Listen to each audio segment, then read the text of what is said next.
Croyance et contingence. Grand 1, croyance et contingence, le problème de la prudence. Oui,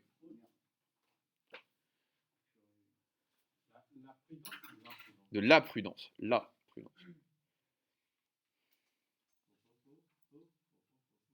Non, non. Alors, être raisonnable, être raisonnable, c'est faire preuve de prudence. Oui.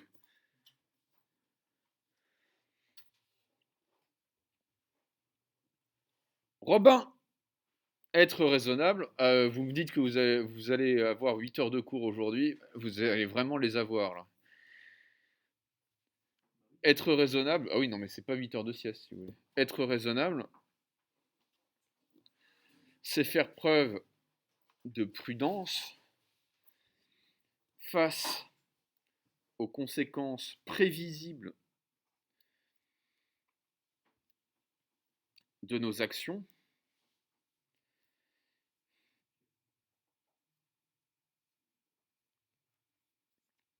et face à la part d'imprévu, face à la part d'imprévu de nos actions, face aux conséquences possibles de nos actions, et face à la part d'imprévu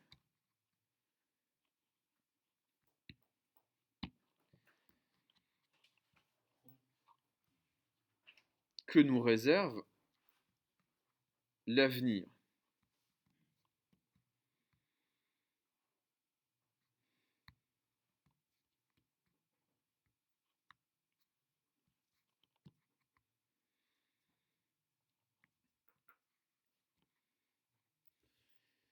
Face à ces deux critères, face à ces deux critères, face à ces deux critères, l'individu prudent, face à ces deux critères, Robin, c'est pas possible quoi. Je vais vous greffer des électrodes aux fesses pour vous stimuler quoi. Ou je sais pas, un petit shot de cocaïne pour vous exciter un petit peu, ou de café, je sais pas ce qu'il vous faut. Face à ces deux critères, face à ces deux critères, l'individu, ah c'est, il bouge, l'individu prudent détermine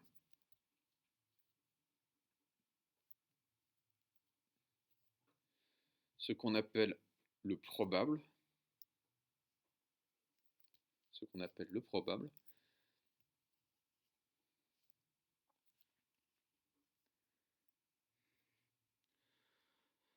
c'est-à-dire ce qui a la plus grande chance d'arriver sans que ce soit nécessaire. Ce qui a la plus grande chance d'arriver sans que ce soit nécessaire.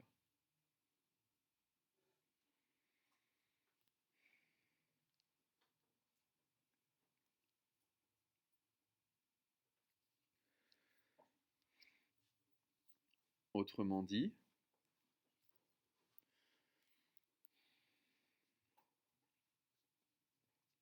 on voit ici que la croyance, on voit ici que la croyance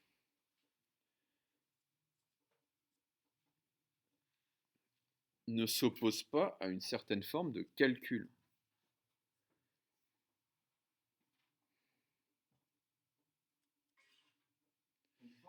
Hamza, vous allez faire exactement la même chose que vos camarades, vous allez mettre votre téléphone là, sur la table qui est là. Voilà. À une forme de calcul. Ne s'oppose pas à une certaine forme de calcul. Voilà, comme ça, on évite les tentations. Vous n'êtes pas encore un saint. Vous n'êtes pas capable de résister encore à la tentation. Donc je vous aide un peu.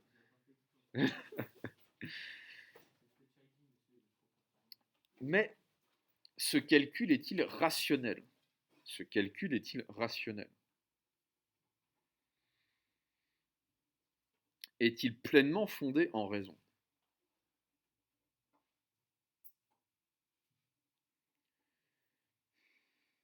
Alors, on va lire ensemble un texte d'Alan Chalmers qui s'intitule Qu'est-ce que la science sur ce qu'on appelle le raisonnement inductif.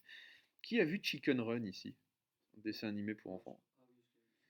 C'est un dessin animé en pâte à modeler, en stop motion, sur des poulets qui sont dans un élevage, si vous voulez, et qui pensent qu'ils sont au paradis des poulets, c'est-à-dire dans un hôtel où on les nourrit sans aucune arrière-pensée.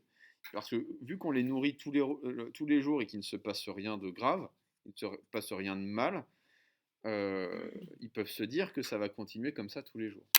Alors, je vais vous lire le texte de Chalmers, vous allez voir que ça n'a pas qu'un rapport lointain avec Chicken Run, sauf que là, à la place de poulet, on parle de dinde.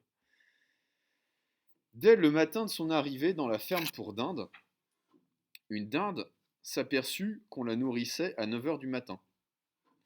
Toutefois, en bonne inductiviste, elle ne s'empressa pas d'en conclure quoi que ce soit.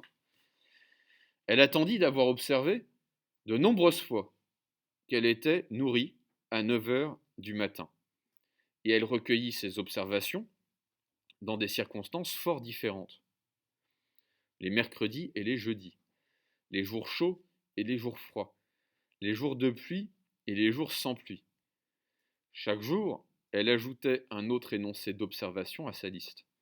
Sa conscience inductiviste fut enfin satisfaite et elle recourut à une inférence inductive pour conclure « Je suis nourri à 9 heures du matin ». Hélas, cette conclusion se révéla fausse d'une manière indubitable quand, une veille de Noël, au lieu de la nourrir, on lui trancha le cou. Alors, que dit Chalmers dans ce texte? Il parle du raisonnement inductif. Et le raisonnement inductif, il part... Non, mais est-ce que je suis comme ça sur mon bureau? C'est pas, vous n'êtes pas à la plage, quoi. On n'a pas installé des chaises longues. Il faut savoir vous tenir, vraiment, c'est très important, quoi, pour tout le reste de votre vie. Euh, Est-ce que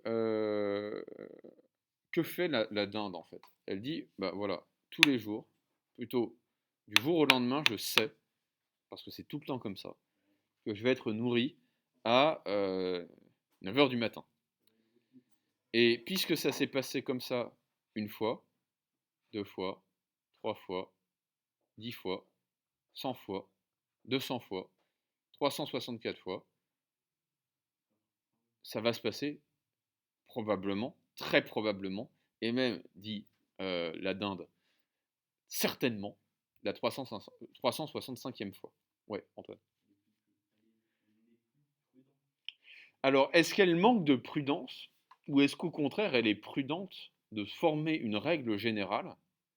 C'est ça la question. Est-ce que ça ne serait pas manquer de prudence que de se dire, mais en fait, si ça se trouve, demain, je ne vais pas être nourri? Qu'est-ce que c'est que la prudence à ce moment-là? Si ça ne permet pas de nous guider, de nous orienter dans l'action, en fonction de notre expérience.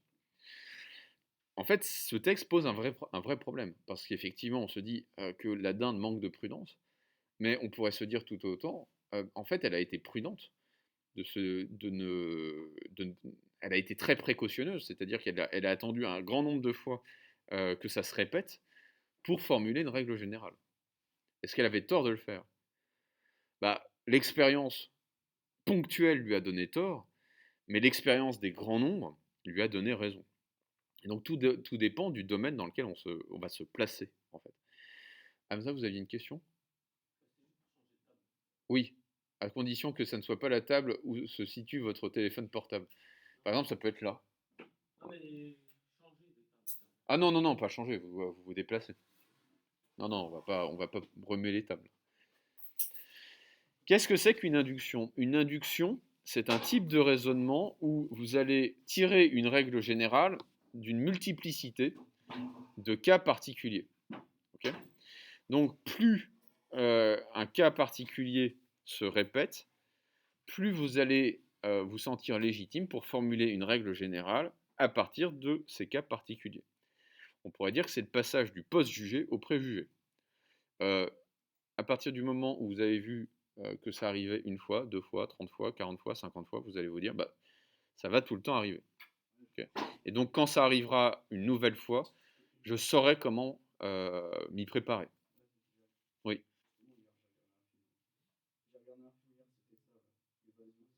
C'était quoi? Alors attendez, j'ai rien compris. C'était quoi le film? Évasion.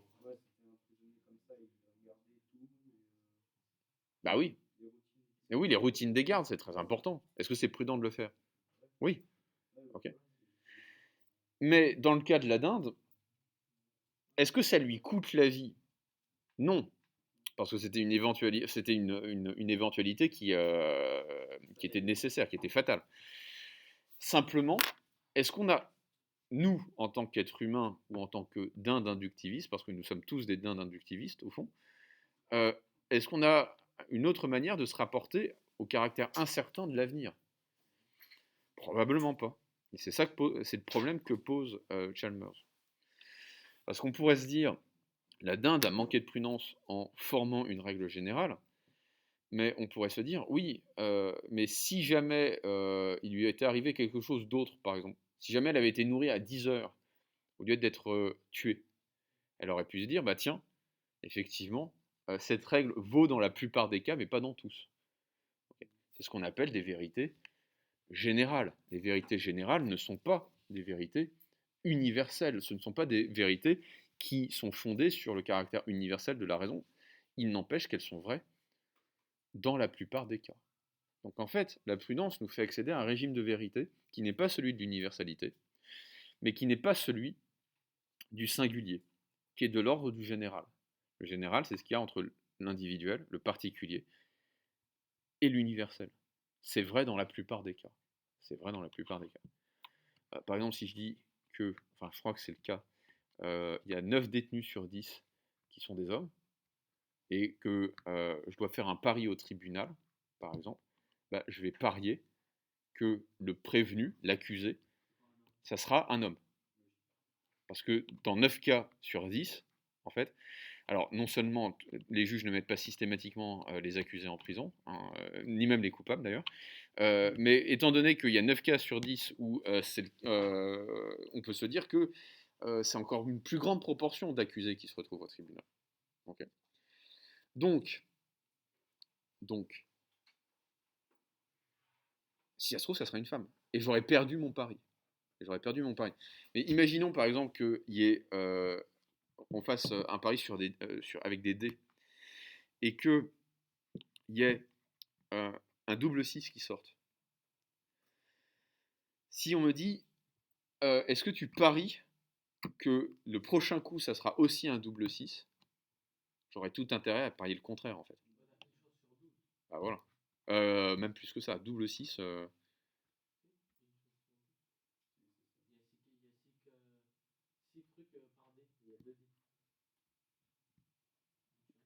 Une chance sur 12, ouais, effectivement. Tout à fait. Bah, une chance sur 12, c'est quoi 0,7%, quelque chose comme ça? C'est très peu. Même moins, je sais plus. Attendez, bah, on va faire le calcul.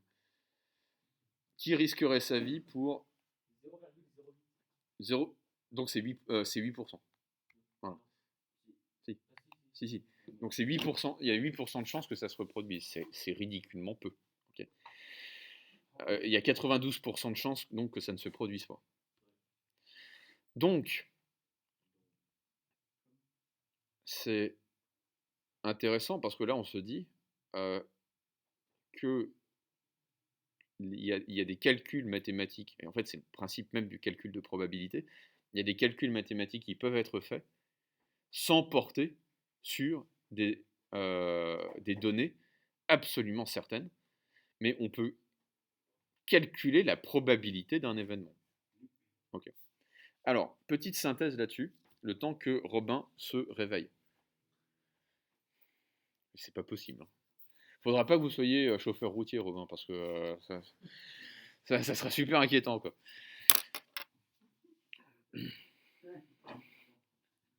Conduire en dormant, c'est risqué quand même. Donc, dans Qu'est-ce que la science? Dans Qu'est-ce que la science? Oui. dans Qu'est-ce que la science 1990.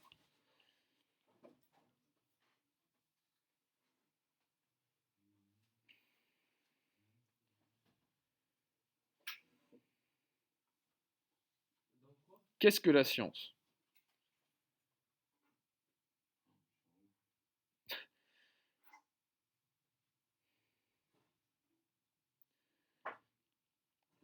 Alan, A-L-A-N, Chalmers, C-H-A-L-M-E-R-S, C-H-A-L-M-E-R-S,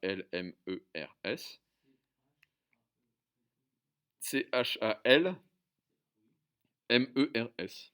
Chalmers, oui. Alan Chalmers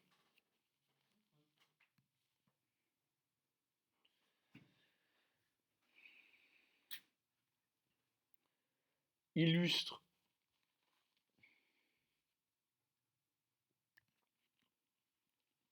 ce qu'est un raisonnement inductif,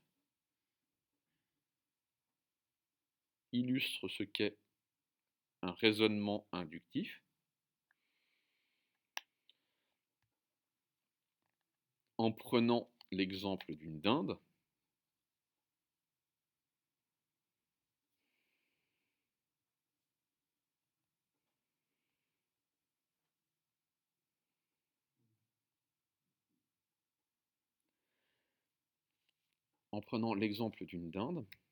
qui, chaque matin et de nombreuses fois, est nourrie à 9 heures du matin,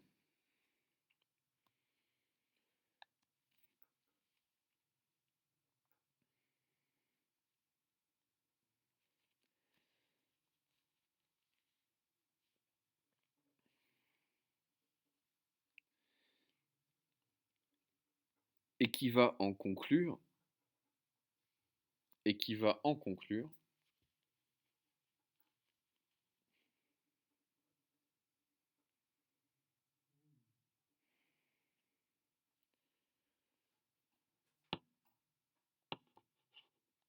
que tous les matins, elle est nourrie à 9 heures du matin. Tous les matins, elle est nourrie à 9 heures, pardon.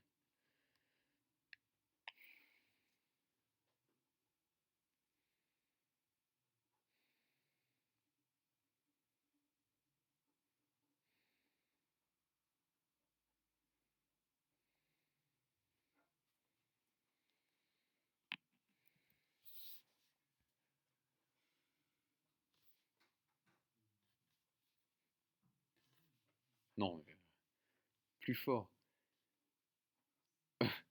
Ça va, Robin? Remontez. Voilà, comme ça. Voilà, parfait. Or, cette induction, non, cette induction s'avérera fausse. Cette induction s'avérera fausse la veille de Noël.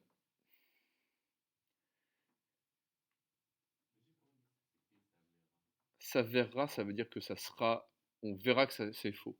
Ça, S apostrophe A V E accent grave R E R A. Je vérifie.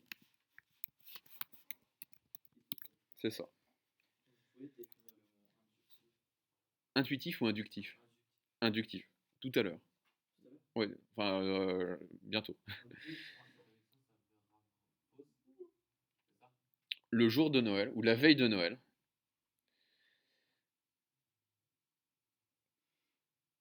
quand elle sera décapitée.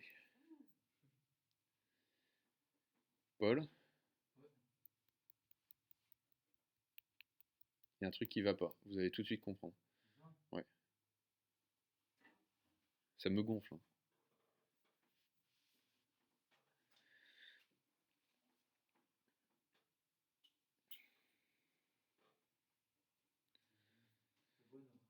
Ouais, ok. Alors, On pourrait penser, on pourrait penser, Haïté, de zéro à Haïté, on pourrait penser que la dinde a manqué de prudence.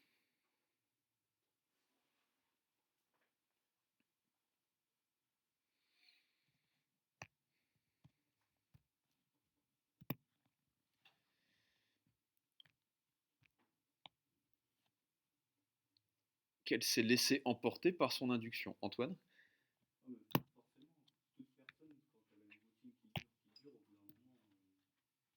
Oui, tout à fait. Qu'elle s'est laissée emporter par son induction. Bah oui, elle avait confiance en la routine, en l'habitude, effectivement. C'est ça croire. C'est ça finir par croire.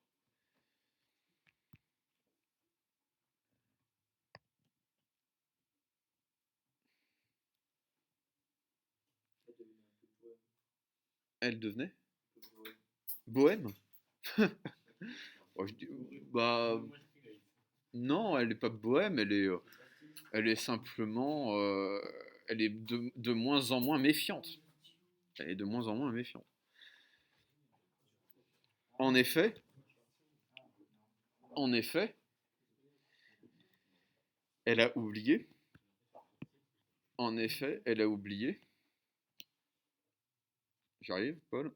Elle a oublié que le futur était contingent, qu'il y avait du hasard. C-O-N-T-I-N-G-E-N-T. Qu'il y avait du hasard. Donc en fait, elle a pris un événement contingent pour un événement nécessaire.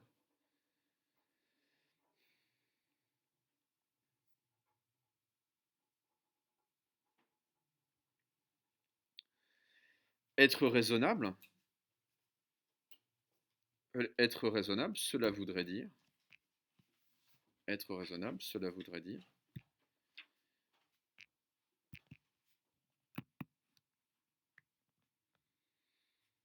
être capable de distinguer le contingent du nécessaire,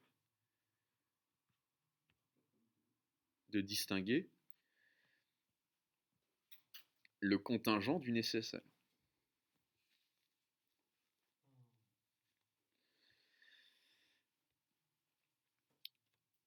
Mais d'un autre côté,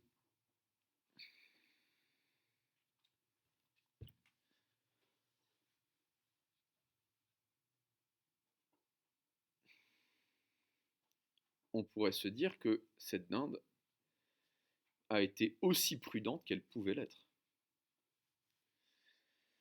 D'un autre côté, on pourrait dire que cette dinde a été aussi prudente qu'elle pouvait l'être.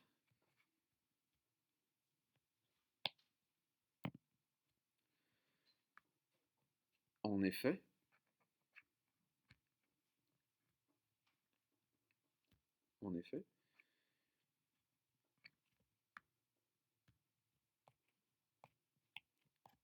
l'induction est un raisonnement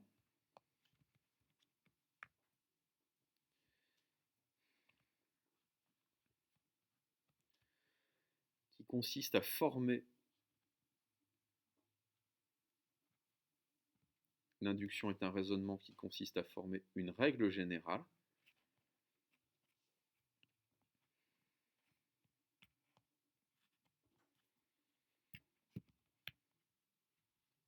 à partir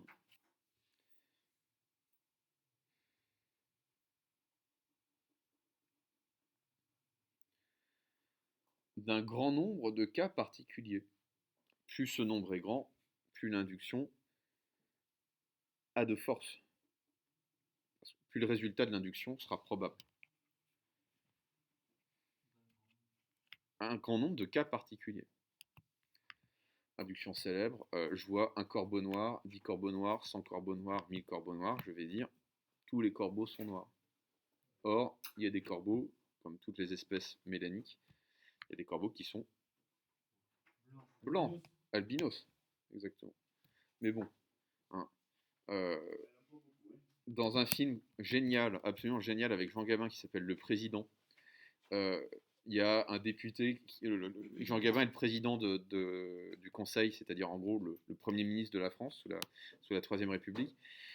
Et il y a un député qui lui dit, il y a des patrons de gauche, et Jean Gabin lui répond, il y a aussi des poissons volants, mais ils ne constituent pas la majorité du genre. Autrement dit, ok, il y a des patrons de gauche, il y en a 1%. Ok, il y a des poissons volants, il y en a 1 pour 1000. Donc en fait, quand j'ai un patron en face de moi, il y a 90% de chances qu'il soit de droite. Quand j'ai un poisson devant moi, il y a 999 chances sur 1000 qu'il soit euh, qu'il nage et qu'il soit incapable de voler surtout. Okay. Donc en fait, l'induction repose sur effectivement la généralisation, hein, de cas particuliers à condition qu'ils soient très nombreux. On peut se demander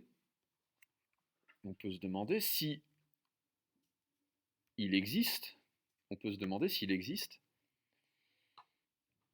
une autre manière de se rapporter au futur contingent.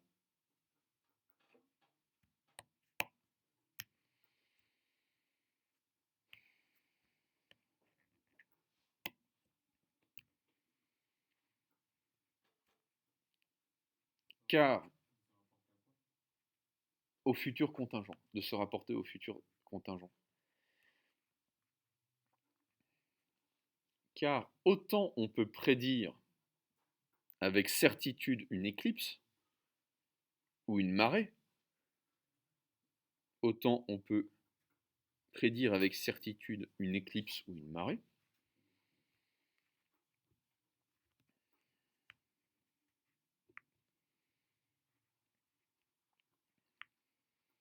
autant on ne peut pas le faire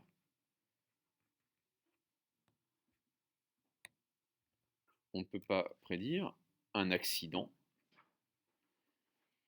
ou un bon tirage au loto. Il y a ce qu'on appelle le hasard, il y a ce qu'on appelle la chance. Un accident ou un bon tirage au loto.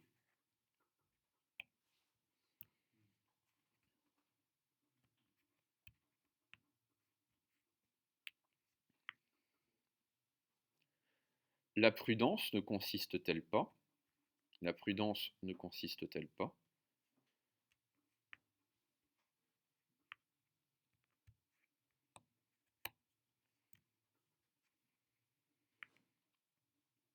à tirer une règle générale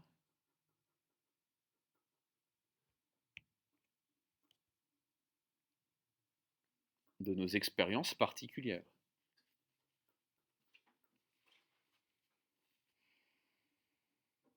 Ça va, ça? Alors, c'est ce que va penser, par exemple, un philosophe britannique plutôt conservateur qui s'appelle Edmund Burke dans Réflexion sur la Révolution de France. Okay. Et on verra ça la prochaine fois. Ça sonne à quelle heure? Ça sonne à 10, non? Ok, donc on a un peu le temps. Ok. Donc, je vais vous lire le texte de Burke.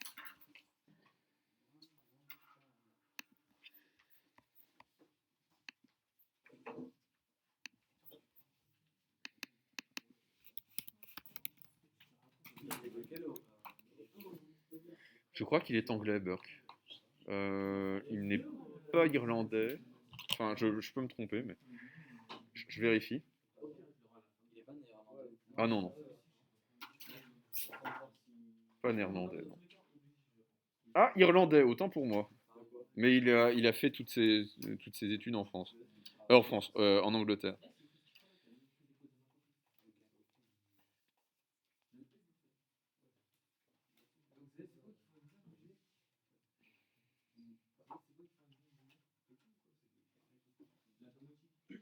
Donc,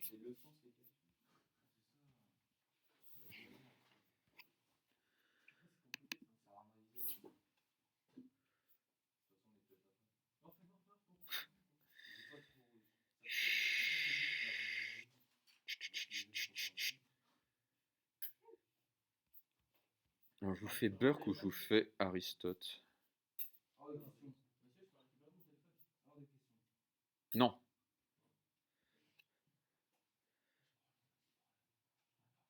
Paul, vous allez vous mettre là, tiens. Voilà. Paul? Là. Si, si, là. Si, si, si, si. Parce que? Si. Vous m'avez gonflé. Quand on me gonfle, il y a des conséquences. Est-ce que je vous fais Aristote? Non, je vous fais pas Aristote, c'est trop compliqué.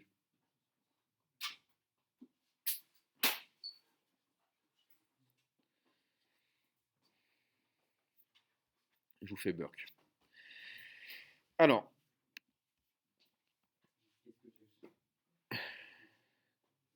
qu'est-ce que je n'ai pas fait? C'est surtout ça.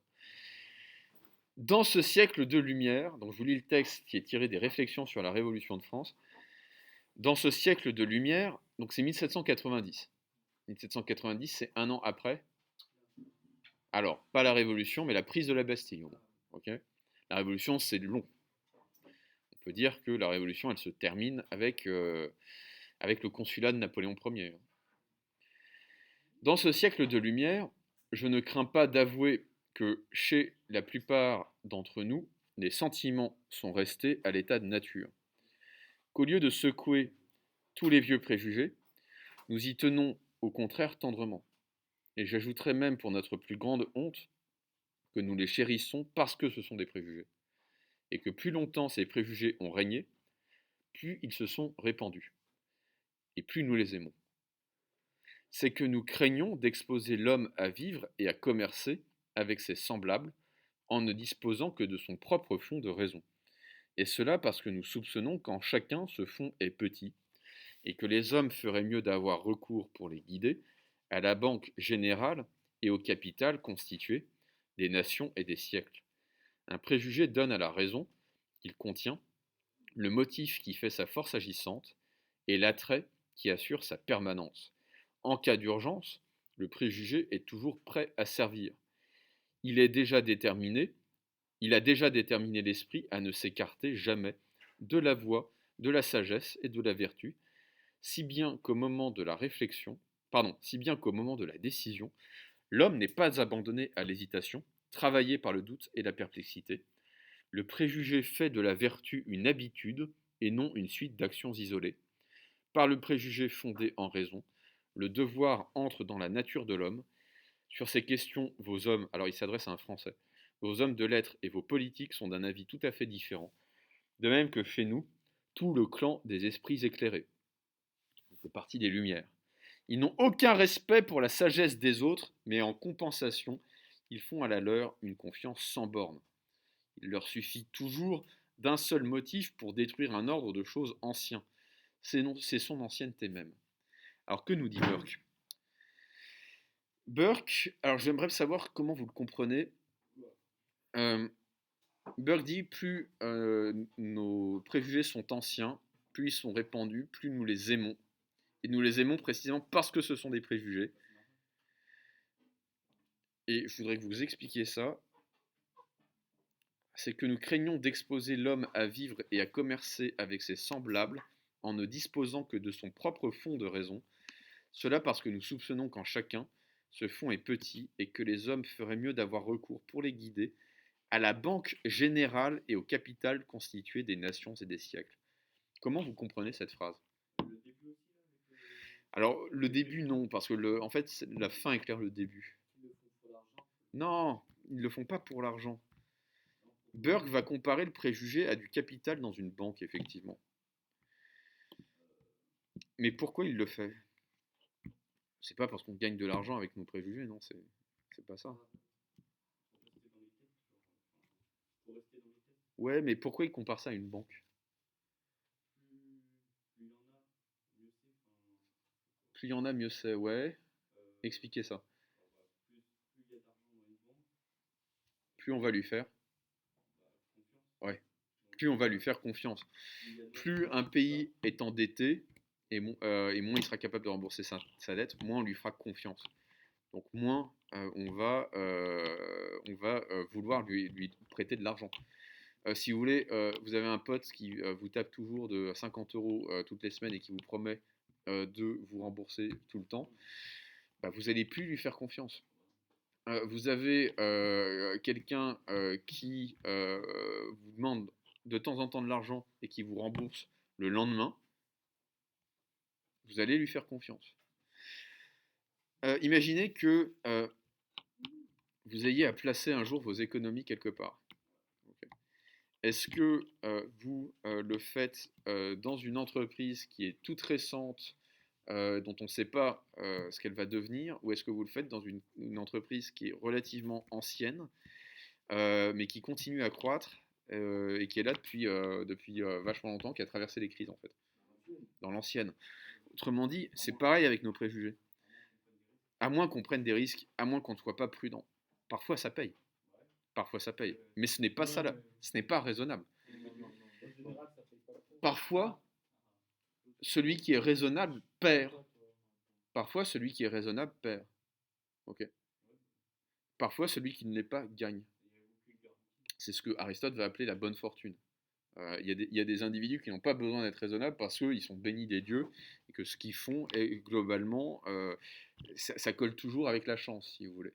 Ils ont la chance avec eux. Bon, ça arrive. Hein. Il faut en avoir.